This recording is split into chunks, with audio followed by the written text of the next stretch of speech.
Hi, welcome to Door to Door with your host, me, Judy Stakee. Join me as I travel all over interviewing songwriters about their process. Hi, I'm sitting here today with Tyler Hilton. Tyler is an amazing artist, writer, performer, producer, and actor. Thank you for having us over today. Yeah, thanks for coming over. What's so amazing to me is how you got started, that you called into a radio station at the age of 16 to the Mark and Brian show, and you sang an a cappella version of a Johnny Lang song, and they loved it so much that they put you on their Christmas show, and from there, you know, somebody heard about you at Warner Brothers, and you got signed and had a deal. I forgot about all that, actually. It's all because you called into a radio station, and I love that story. I really do. Cool. In 2006, Tyler released his first album, and toured pretty much all over with it. And then a couple years ago, released his second album called "Forget the Storm," which personally is one of my favorite albums. I listen to that all the time. Really? I do. So, what are you up to these days? Well, I really liked doing the "Forget the Storm" was the first one I did independent, and so right now I'm just kind of. I'm making a country record. I'm kind of in the process of writing some more kind of country songs, and it's cool because to write those kind of songs, it's I'm having to pay attention to a certain part of myself that I haven't got to pay attention to, but I really want to pay attention to. It's that, you know, it's that part of us that turns on the country radio station, whatever that part of you is. Sometimes that's the part that I'm getting to like totally nurture, and it's been great because I love country music and I love Nashville, and I used to live there, and so I'm making a record like that. And right now I'm just trying to figure out if I want to do this, keep doing this independently, or partner with some people in Nashville and kind of go the full route. But it's been great. I've been writing and you know, just demoing and just kind of watching the whole thing kind of take shape, which has been really cool. That's cool. Yeah. Great. So you ready for some questions? Yeah, let's do it. Okay. So, how did we meet? I don't remember the first time we met, but I remember the first time I remember kind of dealing with you, and that was, I remember that I was on the road driving somewhere, and I realized that I had a publishing deal, because a lot happened real quick when I was like 18. A lot of things got signed to at once, and the main things I was dealing with was my new agent for acting and music, and then the record company, and there was a publishing deal in there somewhere, you know. So finally, when I like maybe even a year later, I you know, realized I had a bunch of questions, and I was trying to figure out who to ask, and I thought, oh, I have a publisher, I need to like connect with him. And I remember I called you, and I was just kind of like, what do I do? Like, I don't, like, everything's starting to settle, and now I don't know what to do as like a writer or like the artist part of it, you know? So that's the first time I remember talking to you. And then when you got home from that tour, you and your buddy Curtis Peoples came over from the airport and came to a meeting and said, okay, I'm back, let's go. Oh, I do remember that. Yeah. That's so funny. I remember Curtis being in, I totally didn't remember that. I remember Curtis being in the meeting with me. Yeah. So random. Me and my friend are just going to come over to your office and like. Can we come over now? Yeah. Sure. We're probably watching Entourage. I was like, yo, I need an entourage, man. Can you come with me? I'll drive. What is your creative process? The funny thing about creative process to me is I still don't know what it is, and then when I do start to know what it is, it starts to change. And it's been really hard for me to kind of figure that out, but there's almost been, I don't know, I've almost grown up recently in realizing that like, it's always gonna change. And so even if I do find something that's working, to not make that the only thing I'm trying, because that's gonna end and something else will come in and start it. And I don't know, and it's like a dream. It's like trying to, you know, like have the same dream again when you go back to sleep. It's so hard to do, and you can't force yourself to do it, but then sometimes you're in it. And that's how it is with songwriting. Like that girl who wrote Elizabeth, who wrote Eat, Pray, Love, she had this great, Elizabeth Gilbert, I think. She had this great TED Talks, and she was saying about artists, she's like, sometimes she's like, artists need to show up. It won't be there, but at least you've done your part and you've shown up. And that's what I've been trying to make more time to do, is like show up and see what I feel like doing, but at least clear the time to allow something to happen. And so that's the closest thing to a creative process I can get. Like when I learned my lines for acting, I've been finding like doing, you know, this hike in Studio City, like I've been doing that a lot. And it's the best way for me to learn lines, because I'm by myself, I'm in nature, and I could say things out loud. And that's been helping for me. Being at home in my home studio has really been helping me recently. Like just closing the door and seeing what I feel like doing. You know, so I'm trying to like quarantine myself in like different, you know, quiet spaces and see what happens. That's the closest thing I know to like what I do. Otherwise, it's just working. like, who knows, you know? What inspires you to get up every day and do this? I was just having this conversation with my fiance, and she's an artist as well. And we're always kind of talking about how our goals end up shifting as artists and what we're doing this for. And just recently we had a conversation. I said to myself, I was so excited because I got to do a lot of different random things in one day, and I love days like that.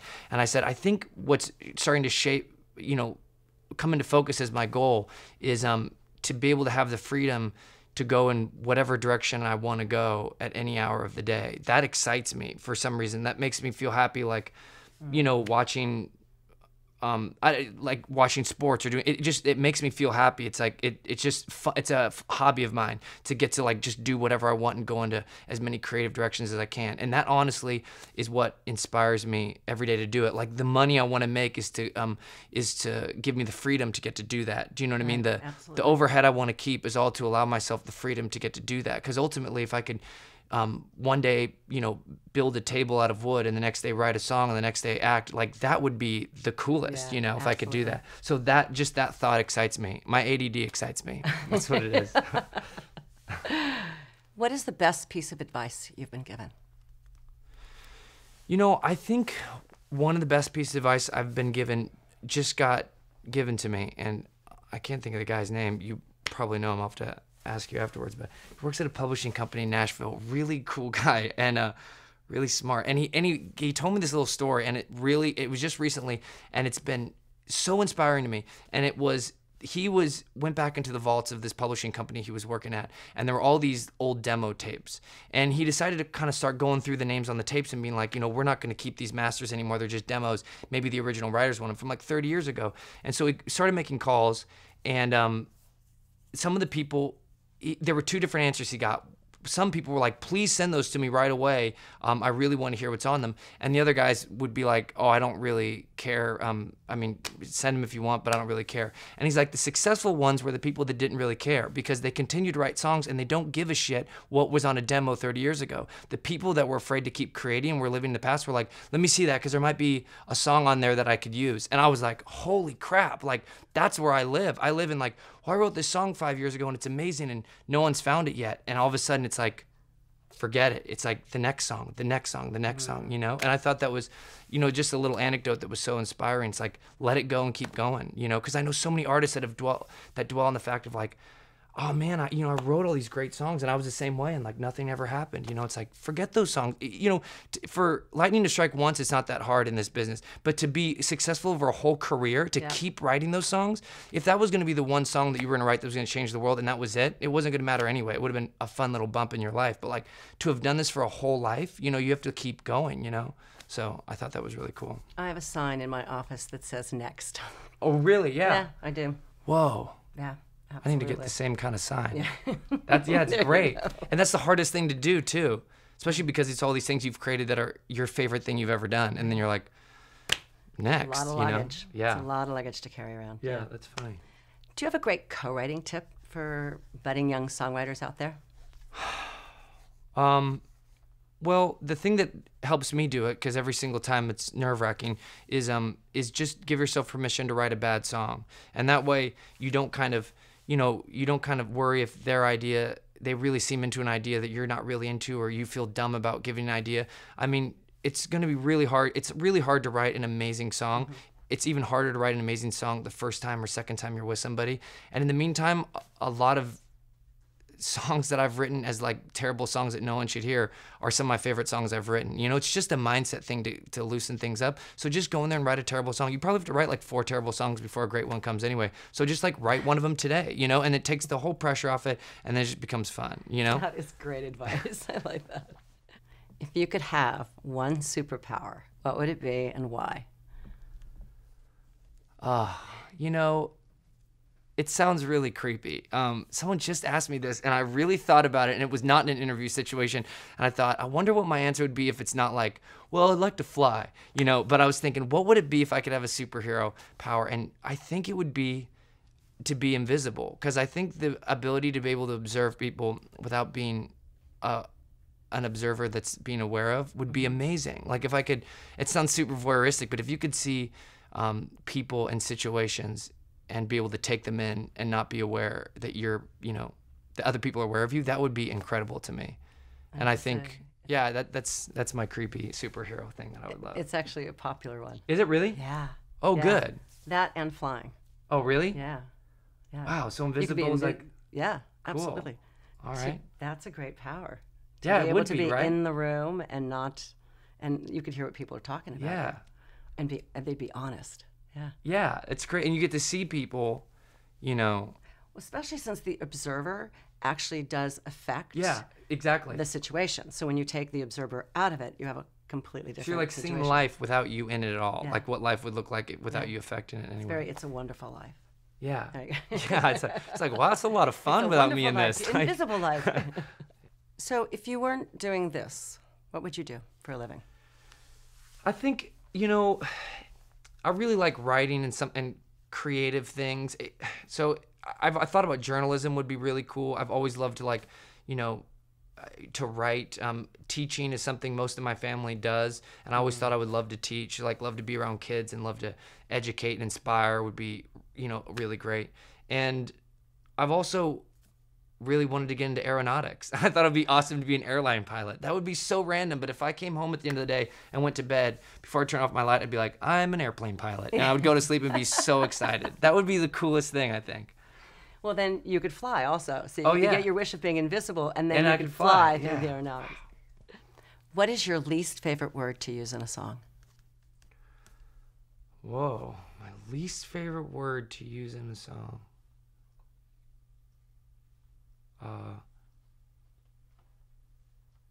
Oh gosh, I don't know. Probably something that sings really bad. I'm trying to think. Oh God, it's probably the words I end up using the most, like girl and baby. I think there's a baby in every song of mine. Actually, that would be the song that the thing that I have the hardest time with, and the word I always try to stay away from, because literally every single song I ever write, there's a baby in it, and I can't get it out of there. Not like a baby, No, like I a know. baby, Like a and I can't get it out of the song. That's probably, Could be part of your signature. You could just own it now. you yeah, know? yeah. Maybe that's what's gonna happen, hopefully. But yeah, that'd be the word I try to stay away from if I can. If you could write with any artist out there, who would it be and why? Probably John Mayer. I think he's so smart, and he's such a great musician, and he seems like one of those artists that likes to play and take chances, and I don't know, just he strikes me as one of those artists that's not in a box. Even if that in his life he's not in a box artistically, and I think that would be a fun person to write with. I've written with some people that are like either like rap songwriters or track people, and they've been so fun to write with, because a lot of like the R&B and hip hop community, it's like any idea goes, you can go in so many different directions, and it's just coming up with hooks that it's almost like less rules than just typical songwriting. And I feel like writing with people like that is so fun, and he strikes me as someone that would be like that. So Less linear. Yeah, less linear, and just like really just starting from square one. Like, I don't know, it's inspiring. He's an artist that inspires me for sure. Cool. What keeps you musically current?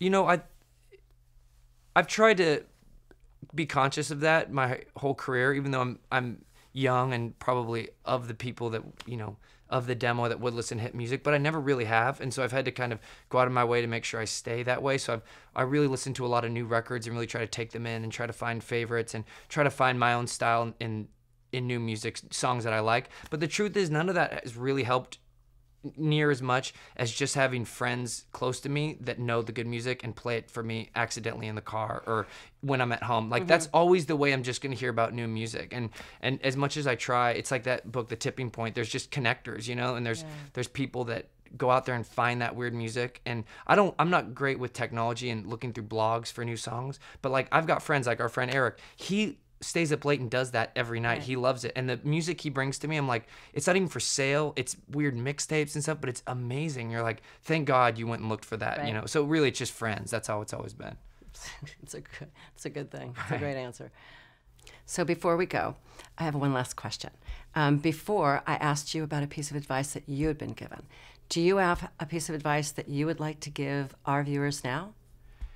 Yeah, I'll say the same thing that I kind of always the advice I try to give to myself is I feel like you have to just keep creating, and it sounds easy and it doesn't sound like really advice worthy, but the truth is, like, in middle school I spent 2 years after I formed a band trying to figure out the name of the band, and we didn't play together hardly at all. Like, we maybe played 2 songs that we knew, and that becomes something that you, like, I see a lot in art. Like, people learn how to play guitar and then they're like, well, I want to, like, create a demo, and you're like, you're so, like, not even there yet. Like, I think we get, like, mired down in, like, the marketing of it and the getting something back and the performance of it, and it's like, because I think we're worried that, like, our talent will be passed by, people won't realize how good we are, whatever it is. But I really have a true belief that, like, talent always finds a way. People always find talent, you know? And there are very few people that are just amazing artists that no one has ever discovered, because it just spills out accidentally over years.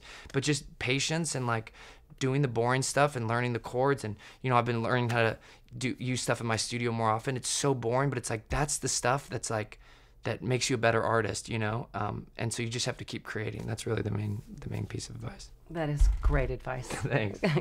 Nice to end on. So yeah. Thank you so much for doing this. I really, Thank really you. appreciate it. I appreciate it. Yeah. Yeah.